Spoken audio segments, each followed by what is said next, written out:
అప్పుల బాధలు వెంటాడుతున్నాయా? అయితే 6 JVR వారి జాతిరత్నాలు ధరించండి.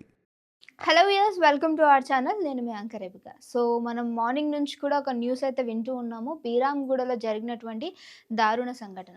సో అసలు మొత్తానికి అయితే ఇప్పుడు ఎవరిది తప్పు అనే కోణంలో కూడా దర్యాప్తు జరగడం స్టార్ట్ అయిపోయింది. సో వాళ్ళ మదర్ ఎవరైతే ఉన్నారో తనే కల్ప్రిట్ వన్గా కూడా కన్సిడర్ చేయడం జరుగుతుంది. అయితే ఈ అమ్మాయి ఎవరైతే ఉన్నారో తను ఐసీయూలో ఇప్పుడు ట్రీట్మెంట్ తీసుకుంటూ ఉంది. బట్ అబ్బాయి చనిపోవడం అదైతే చాలా బాధాకరమైన విషయం. అసలు ఏం జరిగింది అని క్లుప్తంగా ఒకసారి వెళ్లి చూస్తే, ఇద్దరు కూడా 10th క్లాస్ నుంచి ప్రేమించుకుంటున్నటువంటి స్టోరీ మనందరికీ తెలుసు. సో ఇప్పుడు వాళ్ళు ప్రెజెంట్ బీటెక్‌లో చదువుతున్నట్టు.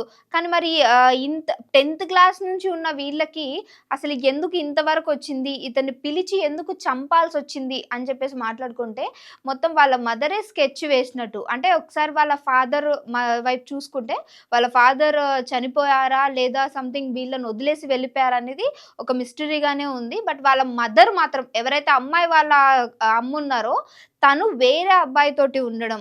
సో వాళ్ళిద్దరు ఉన్న క్రమంలో ఈ అమ్మాయి ఎవరైతే ఎవరైతే ఇప్పుడు ఐసీయూలో ట్రీట్మెంట్ పొందుతున్నారో తన పైన వాళ్ళ అంటే స్టెప్ ఫాదర్ కన్నేసాడు అని చెప్పేసి ఆ అమ్మాయి ఆరోపణ చేస్తున్నారు. అది ఆరోపణ నిజమా అనేది తను ఐసీయూలోంచి ఒకసారి కోలుకొని బయటకొచ్చిన తర్వాత నిజ నిజాలు తెలియాల్సి ఉంది.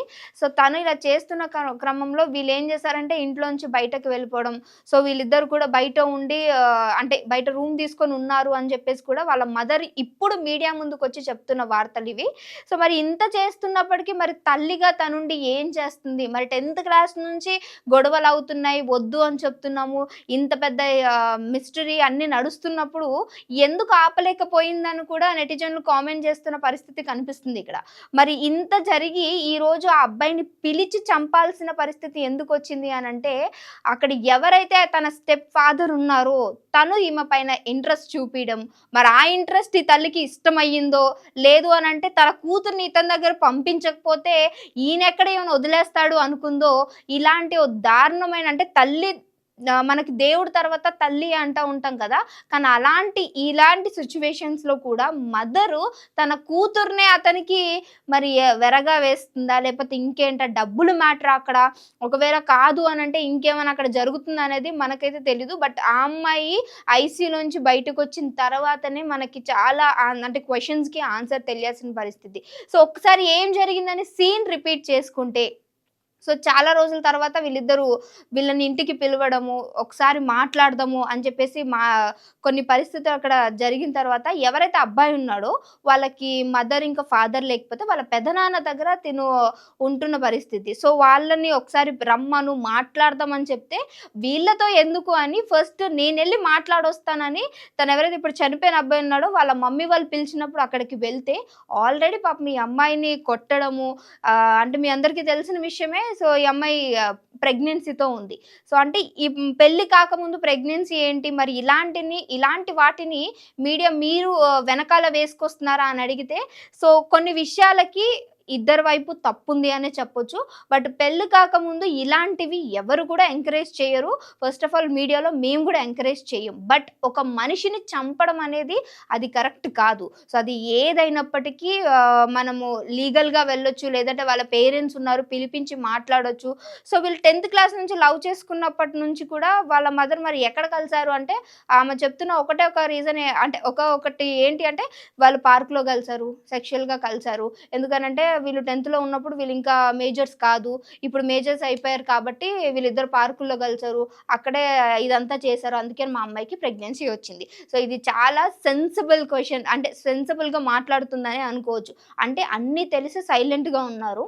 మరి ఈరోజు ఆ అమ్మాయికి స్టెప్ ఫాదర్ వల్ల ఏమన్నా అనిపించి ఇది చేశారా? లేదు అంటే ఈమెకి ఇంకేమన్నా సంబంధాలు రావడము, అది వీళ్ళకి నచ్చడము, సో ఇలాంటివి ఏమన్నా ఇక్కడ కథలు నడుస్తున్నాయా అనేది కూడా మనకు తెలీదు. ఏదేమైనప్పటికీ ఒక ప్రాణాన్ని తీసే రైట్ మనెవ్వరికీ లేదు. నేను ఎప్పుడు కూడా ఒకటే చెప్తాను, అమ్మాయిల విషయంలో అబ్బాయిలు ఏదైనా చేస్తున్నారు, ఇలా చంపేయడం ఇలాంటివన్నీ జరుగుతున్నాయి అనంటే అది కేవలం మనం అబ్బాయిల మిస్టేక్‌గానే చూస్తాము. బట్ ఒక తల్లిగా, ఒక ఆడదానిగా ఉండి తన కూతురి జీవితాన్ని ఈరోజు నాశనం చేసింది అంటే, ఇలాంటి వాళ్ళ గురించి మాట్లాడాలంటే నిజంగా మాటలు గూడా రావట్లేదు.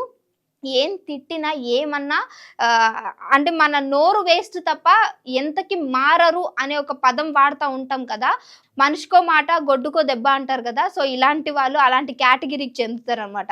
సో, ఎంతకైనప్పుడు పాపం ఆ అమ్మాయిని ఇప్పుడు అంతలా హింసించి, బాధించి ఈరోజు ఐసీయూలో ఉన్నప్పటికీ తన భర్తని అంటే ఇక పెళ్లి చేసుకోకపోయినా ఇప్పుడు ప్రెగ్నెన్సీ వచ్చిందంటే సమాజం మనల్ని అలానే చూస్తది. ఎందుకంటే ఎవరు ఒప్పుకోవట్లేదు గదా! ఒకవేళ మనం సెక్షువల్‌గా కలిస్తే మేబీ వీళ్ళందరూ ఒప్పుకుంటారేమో అని జెప్పేసి చేసుండొచ్చు. కానీ ఎంత చేసినా నువ్వు వాళ్ళని వెనకాలేసుకొస్తున్నావమ్మా.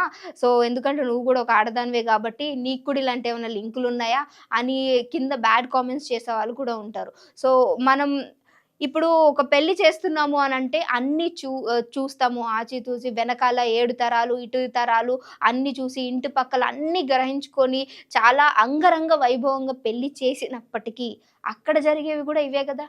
ఏదో కట్నం తేలేదనో, లేదంటే ఏదో అనుమానం వచ్చిందనో, అమ్మాయి పట్ల వేధింపులు అనేది ఈరోజు జరుగుతున్నవి కాదు. ఎప్పటినుంచో మన తరాల నుంచి మనం చూస్తూ వస్తున్నవే. సో, స్టిల్ ఈరోజు కూడా ఇంత అంటే మన టెక్నాలజీ జనరేట్ అయినప్పటికీ ప్రతి ఒక్కళ్ళు అంటే ఈ కులం అని పేరో, లేదు అంటే మా కులం కాదు, ఎందుకు వీళ్ళు మనల్ని చేసుకోవాలి, ఇన్ని కారణాలతోటి మనుషుల మధ్య అంటే ఏదన్నా ఒక పురుగు వెళ్తున్న దేన్ని దాన్ని చంపాలన్నా గానీ ఫస్ట్ ఆఫ్ ఆల్ భయపడతాము. అది మనకి హార్మ్ చేస్తుందంటేనే గదా! దాన్ని మనం కిల్ చేయడానికి ట్రై జేస్తాం.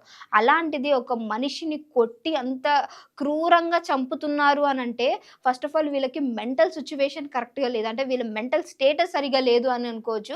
సో, ఆళ్ళని తీసుకెళ్ళి ఫస్ట్ ఎవరైతే ఇద్దరున్నారో అబ్బాయిని అంత కొట్టి చంపారో ఫస్ట్ ఆళ్ళిద్దరిని తీసుకెళ్ళి మెంటల్ హాస్పిటల్ ఏసిన తర్వాత లైఫ్ లాంగ్ వాళ్ళకి జైలు శిక్ష వేస్తారా? ఏం వేస్తారా? అనేది చూడలేము. ఎందుకనంటే వాళ్ళ మెంటల్ స్టేటస్ ఎలా ఉంది అనేది కూడా అర్థం కావట్లేదు. రేపొద్దున ఆ అమ్మాయికి కూడా థ్రెడ్ ఉండొచ్చు. అంటే వీళ్ళు ఎందుకనంటే ఇప్పుడు ఎన్ని రేప్ కేసెస్ జరుగుతున్నాయి, ఎన్ని మర్డర్స్ జరుగుతున్నాయి. ఎప్పుడో తీసుకెళ్తారు, కొన్ని సంవత్సరాల తర్వాత వదిలేస్తారు. ఆ తర్వాత కూడా వీళ్ళకి అదే కక్ష, అదే కోపం వీళ్ళ మీద ఉండి మళ్ళీ ఆ అమ్మాయిని ఏం చెయ్యరు అనే గ్యారంటీ కూడా లేదు కదా!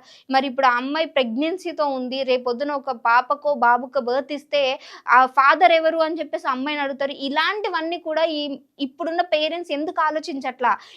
అంటే లవ్ అనేది ఒక్కటే ఉంది గానీ, అంటే లవ్ మ్యారేజెస్‌ని సపోర్ట్ చేయట్లేదు గానీ, బట్ ఇష్టపడ్డారు కదా! వాళ్ళే హ్యాపీగా ఉండాలి అని చెప్పి వాళ్ళిద్దరిని మార్చడమా, కౌన్సెలింగ్స్ చేయడమా, వాళ్ళిద్దరికి పెళ్లి చేయడమా, లేదు అనంటే అది కరెక్ట్ అనిపియట్లేదు అనంటే దానికి అంటే వాల్యుబుల్ ఒక స్టాంప్ ఏసినటువంటి ఒక రీజన్ చెప్పి వాళ్ళిద్దరిని అంటే ఈ మ్యూచువల్ అండర్‌స్టాండింగ్‌తో వేరు చేయడం అలాంటివి చేయాలి తప్ప, ఇలాంటివి చంపేయడాలు, ఇలాంటివన్నీ చేయడం అసలు కరెక్ట్ కాదు. ఎవరికైతే ఎందుకనంటే చాలామంది ఇలాంటి వీడియోస్ చూస్తున్నారంటే మేబీ ఎక్కడో వాళ్ళకి ఏదో ఒక పాయింట్‌లో మనం కనెక్ట్ అవుతున్నాం. సో, మన చుట్టుపక్కల కూడా చాలా మందిని చూస్తూ ఉంటాం. బీ కేర్‌ఫుల్, అవేర్‌నెస్ తోటి ఉండండి.